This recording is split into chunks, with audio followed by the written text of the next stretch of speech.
This mower is only 4 years old, but it feels like it should really only have lasted 2. I hit one of these posts and snapped the motor mount clean off. You can't buy this part. In fact, the bottom part is all one solid piece.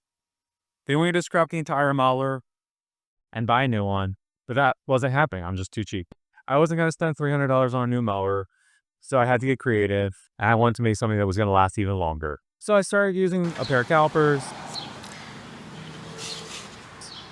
a tape measure, and Fusion 360 to start modeling a new part that hopefully will work and possibly work better. My first try was with laminated pine, but it didn't take long for my 1.5-year-old to show me that it wasn't going to work very well. As soon as you drop it on the ground, it broke. That didn't stop me from trying it out to see how the fit was.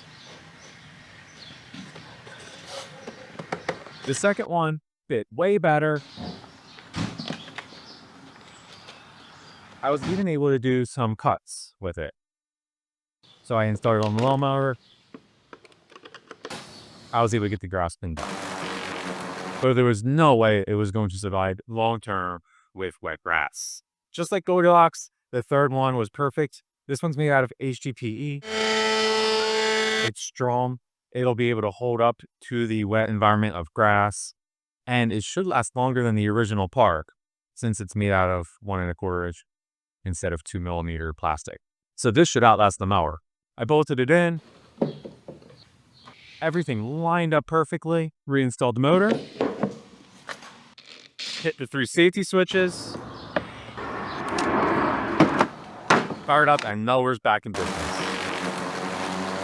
This is why I love having a CNC.